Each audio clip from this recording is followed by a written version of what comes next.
Hello everyone, it's Jenny from Jenny Stitching Simply here on Flosstube and on Instagram.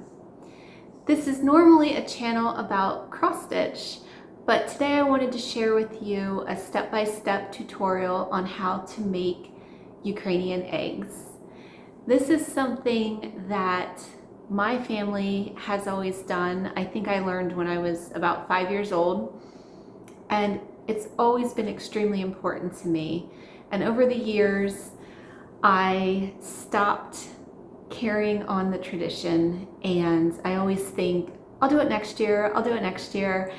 And naturally, I feel very strongly now about keeping the tradition alive and making them this year and sharing this tutorial with you. So everything that you would need to start making Ukrainian eggs can be purchased from the Ukrainian Gift Shop. I will link their website down below. And I was looking at it recently. They even have a kit that is under $13 that has everything that you need to get started and to be able to finish your first Ukrainian egg. The other thing that I highly recommend is this book, Eggs Beautiful. It has all of the history, which Ukrainian eggs have been made for over 2,000 years, and they have the meanings behind all of the designs, and they also have patterns which are really helpful. So it's almost like a cross stitch pattern. It will tell you what lines to draw, what colors to use, and then in the end you have the finished egg that was charted. So this is a wonderful book. It was I think published in 1975. We've had it forever and I use it all the time. And we are going to make this egg in the tutorial. So we'll go through how to prepare your dyes, how to clean the egg, and then the actual process of applying the wax to the egg. So I hope you enjoy, and if it's something that you do, this was how I was taught and how our family did it, but I would love to hear from you in the comments if it's something that your family also does, or if you have any advice or tips and tricks for us. The first thing that we need to do is prepare our dyes. You can purchase them from the Ukrainian Gift Shop, and all that information will be in the description box below. They come in a little packet like this. They are 99 cents, and they have a whole variety of colors. So these are not like food coloring dyes. It's a powder. They are absolutely not edible, so you don't want to use these on hard-boiled eggs that you plan on eating. They definitely stain, obviously. I usually wear an apron. I take all my jewelry off, and I put something down. This is a tray from IKEA. You can use newspapers or cardboard or things like that, but you just still have to make sure that it doesn't go through to your counters or anything else that you're working on that you want to protect. What I typically put the dye in are pint-sized ball jars, and then I save the cardboard box that they come in just to store all the colors. And normally I would make all the dyes at the same time. It's very quick and easy, and then I have the whole color assortment ready to go when I start making my eggs. So the instructions are on the packet. It's very, very simple. I'll just show you a few things to keep in mind when you make them. So the first thing that I've done is just written the color on the lid of the ball jar. And you can also cut, I used to just cut the color off and tape it to the lid, but you want to make sure you label them. The other thing to note is that often the color of the powder is not the finished color once you add the boiling water and vinegar, so don't be alarmed. And I pulled out the orange in particular. All of them will say to add a tablespoon of white vinegar except for the orange. I don't know why that is, but that's just how you make them. And it says it right on the package, but just keep that in mind, because if you're doing a big batch of them, it can be easy to just do them all the same. So I have distilled water is what is recommended. Our water has a lot of calcium, so I always use the recommended distilled water. And then white vinegar, something to put the dye in, which, you know, does not have to be a new ball jar. You can just use a clean recycled jar, and boiling water. So, well, the boiling distilled water. So it's, you know, very inexpensive to get started. So when I have it already labeled,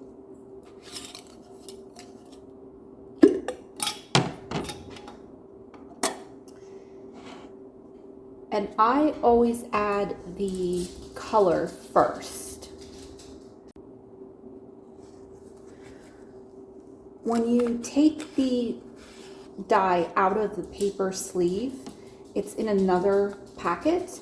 Sometimes there will be powder on the outside, and you just want to be careful, because since it is in powder form, even just a few particles, when they land on something and then later have contact with the liquid, all of a sudden you'll realize that you have blue dye all over your counter. So I just usually tap it down like you would if you're making like boxed mac and cheese, to try to get all the powder at the bottom. And then I'm going to use scissors to open it, but again, not scissors that I use with food. And then I'm just going to very carefully pour this into the jar. And this is where, if you just go slow and take your time, you save yourself a lot of cleanup. And you just tap it all out. And usually I would just have a trash container right by me and immediately get rid of this. And so this is royal blue, but as you can see, it does not look blue right now, but it will. So I leave that in the jar, and then on the front it tells you that you need 1 1/4 cups of boiling water. So what I usually do is I take the distilled water, and this doesn't have to be super accurate. I usually do 1.5 cups or so of boiling water, and I use a tea kettle. Now you could do a whole pot of water, obviously, but I find that this boils so quickly, and then there is a little bit of water left over, and then I just keep adding to it.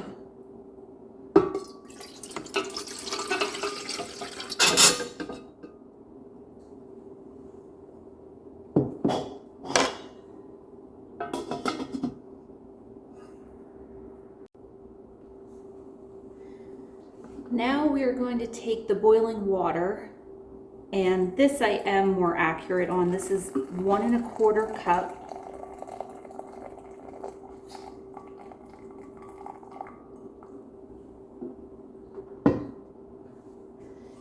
And then I am just going to slowly add this without trying not to splatter, so that I don't have a lot to clean up.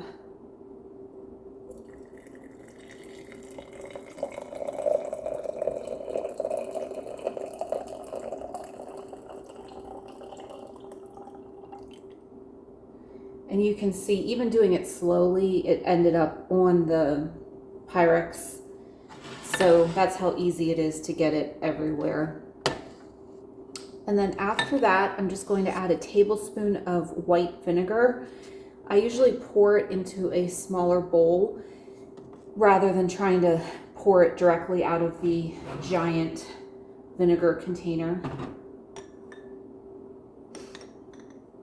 And then I just take my tablespoon of vinegar, try to get that in without splashing.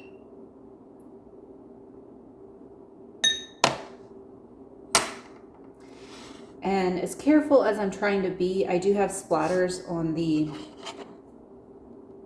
plastic tray. So that will happen. And then I'm just going to gently stir it.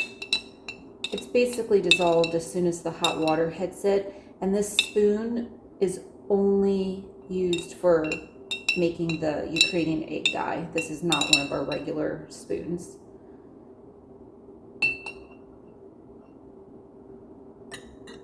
And then the last thing you want to make sure to do is, naturally, you don't want to put the Ukrainian egg that you're working on in the hot dye because you're using wax. But you also, I have found, it's best to let it cool to room temperature and then put the lid on, because you will get condensation, colored, condensation. And I try to avoid getting the dye on the lid again, so that every time I open and close them to use, I'm not worried about getting dye everywhere. So that's all there is to it. I'll wait for this to cool off. I'll put the lid on and it will be ready to use. The next thing we need to do is hollow out our egg. Now, you don't technically have to do this step. I have been told that you can use the whole egg and that eventually the inside will dry up, and as long as it doesn't break before then, you're fine. We've always hollowed them out, so that's still what I tend to do. You want to look for eggs that have as smooth of a shell as possible. You can absolutely use brown eggs. Just remember that the lightest color will be the brown instead of the white. You can use duck eggs. People use ostrich eggs. So just, when you're at the grocery store, try to find an egg, a box of eggs that have a smooth surface to them. Now, there's lots of ways to hollow out an egg. When we were growing up, we would just use like anything with a sharp point, like a sewing needle, nail, you can do it with anything. This is kind of a Ukrainian egg luxury item.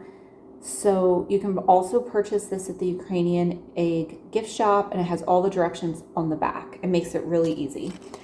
So what they recommend is to draw a small dot on the top and the bottom of the egg, kind of in the, in the center, obviously. I usually just go for it, but you're going to take this tool. This is a sharp, pointy end. There is a cover that goes with it. I didn't bring it over with me, but you're going to use this.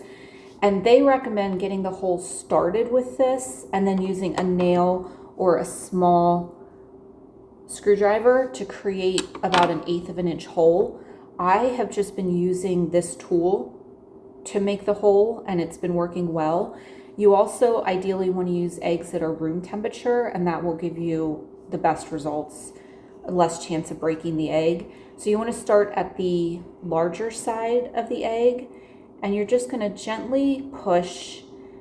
I usually twist, and you'll feel it slide. Usually it slides before you actually make the hole, so just watch that you don't stab yourself. And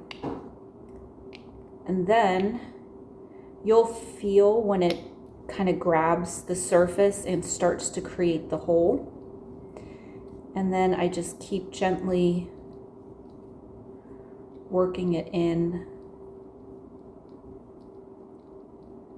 And at this point, I could make the hole larger with the screwdriver if I want to, and all I do is put it in there and twist, and that will make the hole larger.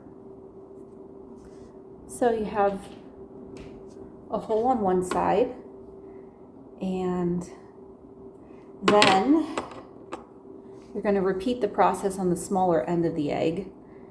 So again, I'm just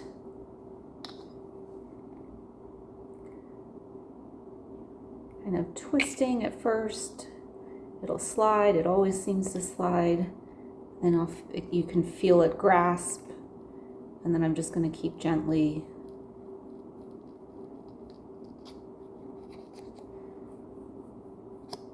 so now I have a hole on either side, and this tool also comes with this little wire piece to break up the inside. We used to use a cake tester when I was little, so you just want to break up the yolk.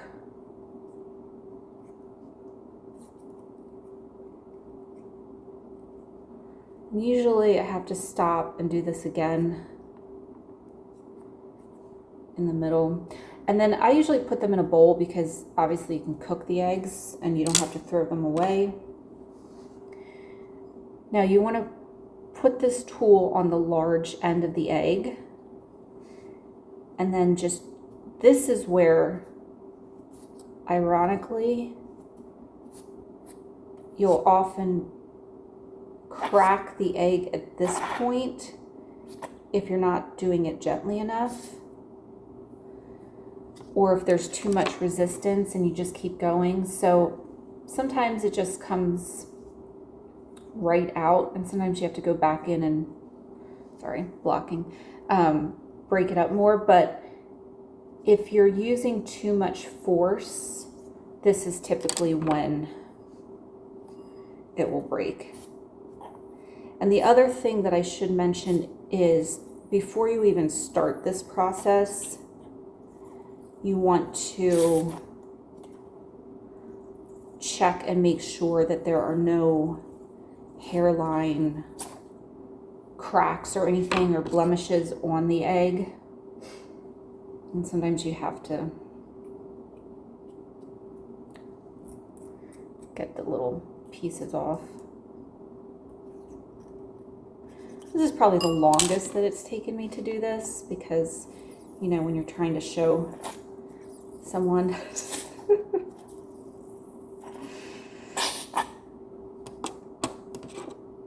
one's stubborn. But anyway, this is all you would do until the egg is hollow. Yeah, and then you can tell then when the yolk is actually really broken. So for the most part,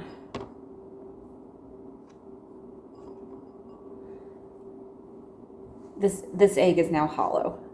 What I will do now is rinse it in warm water, repeat the process of blowing the water out, and then when everything's clean and I've gotten as much water out of it, well, I shouldn't say that. Before then, I usually rinse it in a water, just take a bowl of water, put in a couple drops of vinegar, and I just clean the surface, because, they've treated the eggs with something when they've cleaned them. And then let it dry for 24 hours, because if there's any water left in the egg when you start trying to use the wax, you're going to run into problems. So just a lot of times what I'll do is at night, I'll just hollow out a whole bunch of eggs, and then I just set a tea towel or something down and let them sit there, and then by the next day they're totally dry. Now with this tool, they recommend just cleaning off the tip and then periodically cleaning out the inside. I do clean it out every time I use it. So all you have to do in order to clean it out is pull this part out and then clean this with warm water and soap, and then you can, just squeeze it all out and let it air dry. So that's all there is to hollowing out the egg. Okay, so now the fun part. We are going to start decorating our egg with the wax. So what I have is an old dish towel that I don't care if it gets wax on. You can always iron wax out of fabric if you get it on your clothes or anything, but I have this old napkin ring that we've had forever. When you're setting your egg down, you should actually put it in something so it doesn't roll away. I already broke one egg earlier doing that, so don't just set it on the towel, it'll roll away. And then I have my wax. This is what it looks like when it's new. It's beeswax. You can also get it in the dark color. I don't personally think it makes a difference, except that you just see this more. This is what it looks like after you've used it for a long time. And then I have a variety of the tools that we use to apply the wax, which are called Kiskas. And then I have a candle. Trying to be a little bit safe, I put in a little dish. Along that note, I would pull your hair back. I tend to get really involved and then I can catch my hair on fire if I'm not paying attention. So I'm just going to use this as kind of like a doodle egg to show you the process. And whoops, if I can light the match.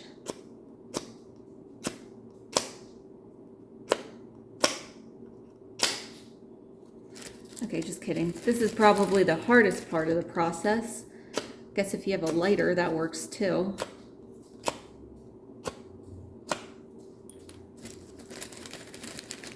All right, we'll just edit this part out. Okay.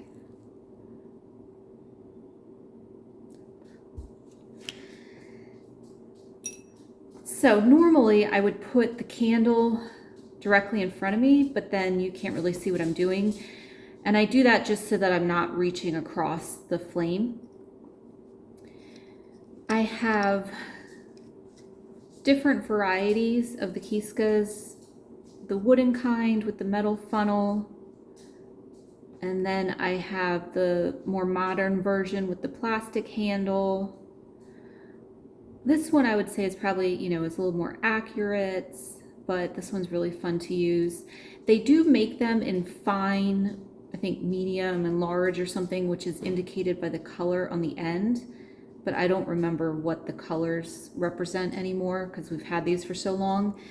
And then there is an electric version, which I do own, but you can tell I don't really use it that much because this one's super clean. And although it gives you really consistent lines, you are tethered by a cord and you don't get to use the candle. And I think the candle is fun. So that's always an option though. All we're going to do, now these look dark, it's just the carbon from the heat.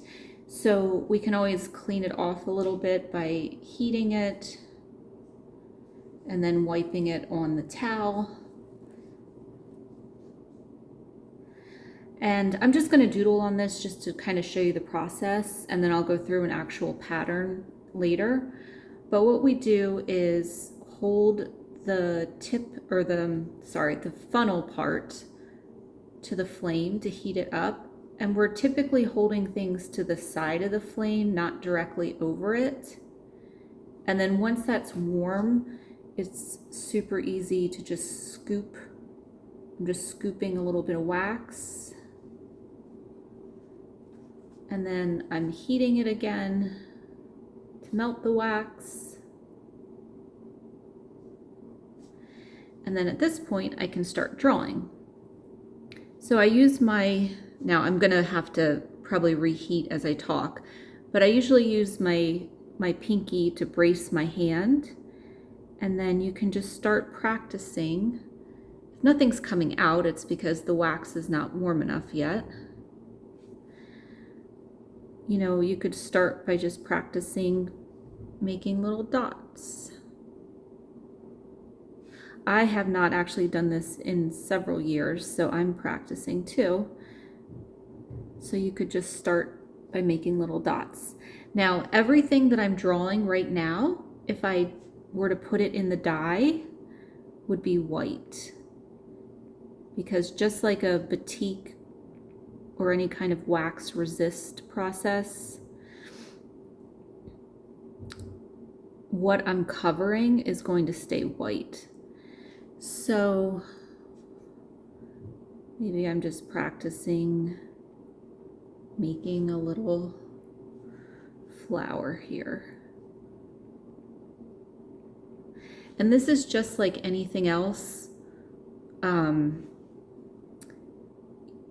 You're just going to get better at it with practice, and your lines will get smoother. And even if you can't see the wax really well, it's there. You'll know, like I can tell now I'm running out. So again, I almost just rolled the egg off the table. So set the egg down and then go in and scoop up some more wax.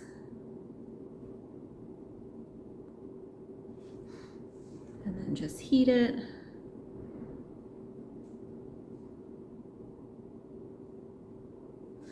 And then just keep drawing. Now, in the books, there's beautiful patterns, and they all usually start out with a geometric division of the egg. So it's very easy to have success right from the beginning if you just follow the pattern that they give you. And most of the designs are just combinations of, you know, lines and dots. So again, I'm just playing around. I mean, this is the only way that you'll get comfortable using the tools. And it's kind of like learning how to pinstripe or hand paint a sign. You just have to keep doing it. And if you're either out of wax or it's cool if it's not coming out. So you can see I'm just making little practice things there. Now when we actually go to make our real design, the first thing that we would want to do is close up these holes with wax, because otherwise you're going to have the dye go inside. So it usually takes a couple passes and you have to kind of build it up. But anyway, you would close these holes so that the dye doesn't go in. Now, let's say you accidentally drip, or you just make, you know, like I'm going to set this down here for a second. Let's say this was a mistake. You're best off trying to, I mean, you can try to clean it off, and you can use your nail and you can try to get the wax off, but most likely there's always going to be a little bit of wax on there, and then that will take the dye differently. At the very end, we melt all the wax off. So, you know, I mean, sometimes you can kind of fudge it and just change the design a little bit to cover anything, but I think you have to, it's hard. It's, you know, they're never perfect, and they're not supposed to be. You're making them by hand, and there's going to be little, you know, maybe what we feel are blemishes, but it, you know, the wax is still on there. You might not be able to see it, but you can feel it. So just to show, this is the other version, and you would use it exactly the same way. Just heat it up,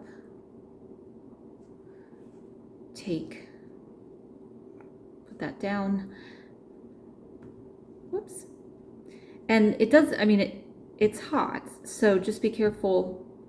Whoops, you can burn yourself on the metal. And you also want to make sure, I noticed that I just got wax on the outside of the funnel, so I just want to wipe that off because it will drip.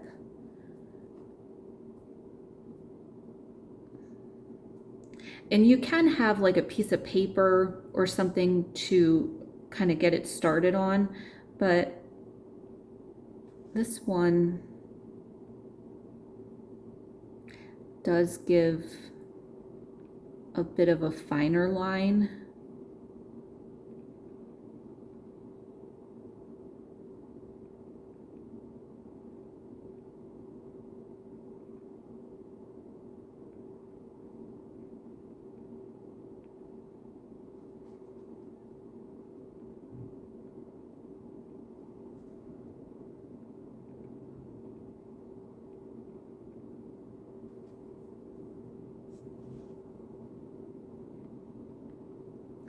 And what I love about it is in the actual designs, everything has a meaning.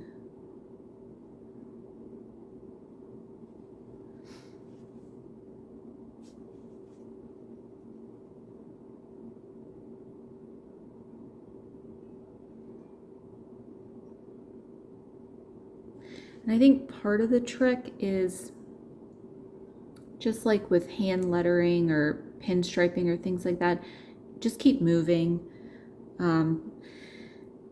Use the motion of your hand along with the motion of the tool to get the lines.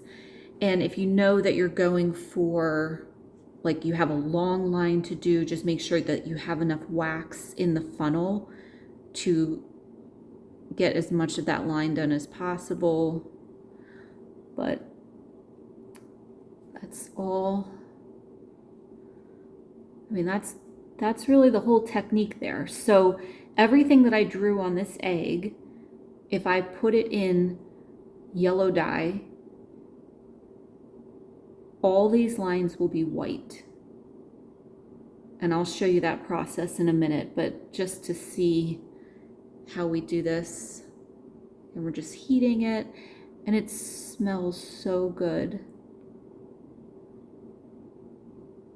It's such a comforting smell.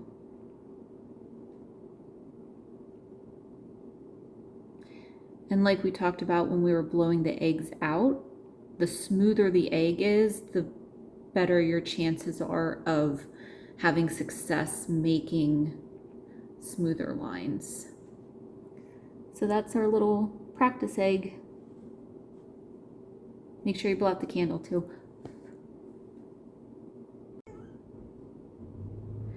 So using the techniques that we just talked about, I went ahead and started a pattern from the book. And there's about 12 common divisions of the egg. So this is one. They're always broken up in some kind of geometric pattern and then filled in. So this has the wheat, and by using the book, I'm able to do the lines that are supposed to be white. So they map out, these are, all the lines that are supposed to be white. And they're not perfect, and that's totally okay. So one thing that you can use, traditionally, you would just draw the lines. You can use rubber bands if you find, the right thickness and width of rubber bands to kind of help use as a guide as you're drawing the wax. You can also use a drafting tape, which is much harder to find now because there's not a lot of hand drafting, but you can actually put this around the egg where you want to draw the line. You can also map it out in pencil first, but you just have to be really careful. Like if I were drawing this line in pencil, I would draw the line and then do the wax right next to the line, because the dye will eat the pencil mark, but not if it's underneath the wax. Because right now, the next step calls to dye the egg yellow, and everything that is underneath the wax is going to stay just how it is. So that's what I am going to do next. I just wanted to show you what it looked like with the white lines done. So now I'm just going to gently place the egg into the yellow dye, and I'm using my spoon that's only for the eggs, and it's not going to sink because it's hollow. So you just need to kind of coax it around gently and let it stay in the dye until you get the color that you want. So in that regards, it's just like dyeing regular Easter eggs. There is a point, you know, where it's going to be as yellow as it is going to get. But if you want it to be really pale, you can just put it in there really quickly. And in the book, it talks about, there are some colors that they recommend, like green, I can remember off the top of my head, just a couple colors like that, where they recommend that you dab it on with a Q-tip as opposed to putting the entire egg in the dye. So I'm just gonna let that sit for a little bit until it gets, on this particular one, I want it to be as vibrant as possible. So I'm just gonna leave it in here and I will show you when it's all done. So I just pulled it out of the dye. It was only in there for a few minutes, and then you just want to pat it with a rag or a soft tissue, and you're just gonna, it doesn't take more than a few seconds to get the dye off, and then you are left with, it's kind of, the color's kind of blowing out, but now you have the white lines that are underneath your wax, and then the bright yellow. And again, it's definitely brighter in real life, but you get the idea. So now the next color in the pattern is red. So I am going to draw all the lines for the color red next. So hopefully you guys caught my mistake there. We're not drawing the red lines. We have to draw the yellow lines first because we just dipped it in yellow, and if we don't draw anything on it, we won't have any yellow in our design. So if you can see, these like petals were added and these little swirls. So I did that on both sides, and now that will all stay yellow. And next, I'm debating, I think I'm going to change the pattern just a little bit and add some blue. So now I'm going to dye this in the blue, draw on everything that I want to be blue, and then I'll go to the next color.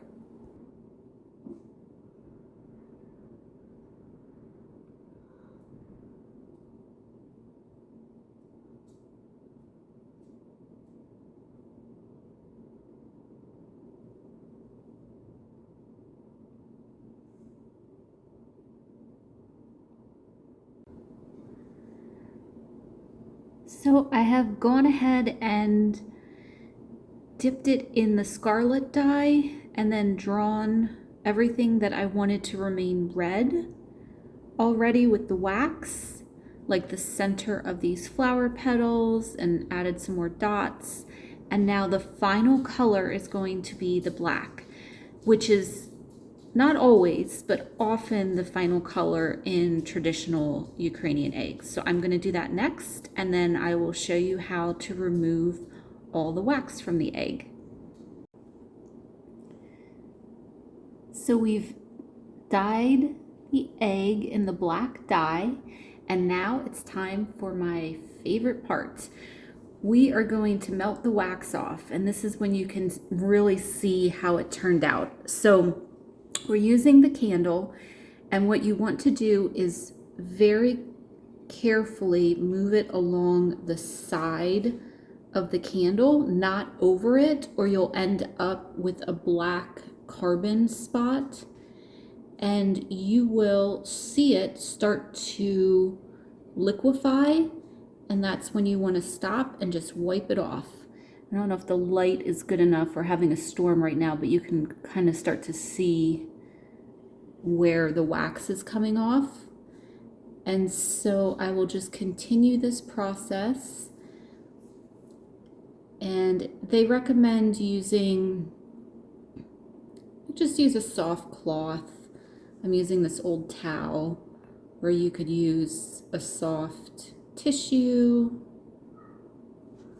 or just something gentle, and you'll just start to feel where, see, you can really see like where the wax is and where it's not now. So this is why I love this part so much. It smells good. And as long as you just take your time and remember to not hold it over the flame, you'll be fine. And if you want to practice, you could do that doodle egg first and practice taking the wax off on that before you do it on your finished egg.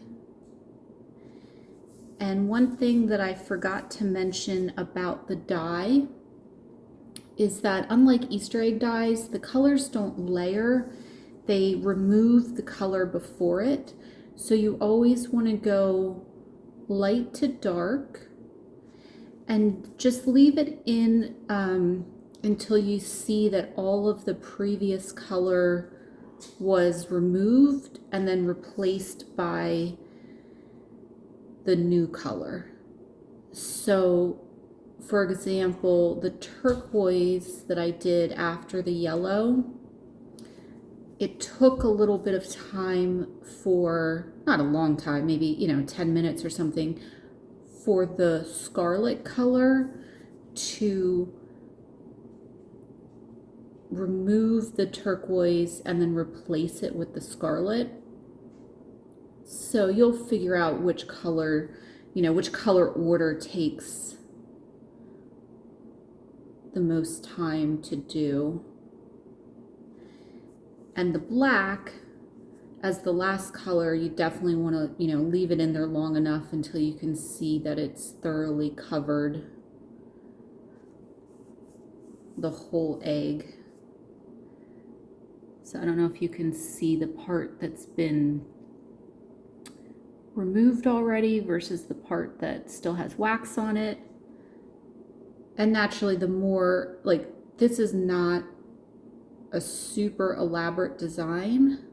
It looks that way, but it really wasn't, it was only a few colors, and so there's not as much wax to remove, but sometimes this can take a little while.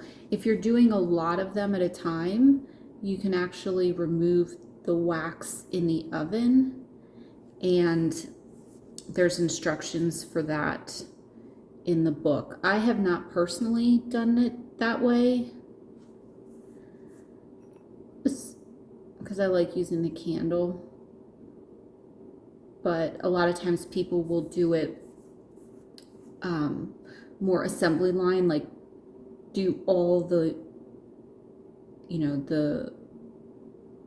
the wax on the white eggs and then dye them all in the yellow dye, and then just keep repeating, so they have like an entire egg carton full that they're working on simultaneously.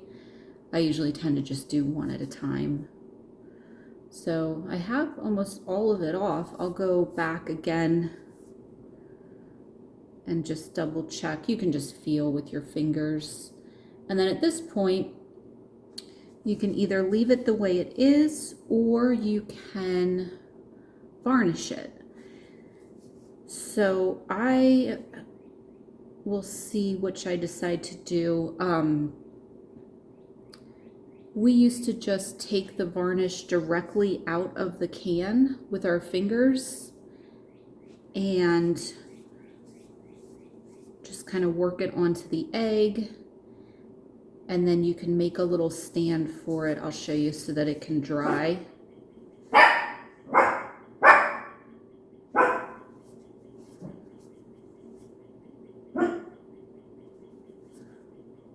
But that is pretty much all the wax gone. I'll double check. I'm not sure how well it's showing up, but the dots and the lines and there you have it.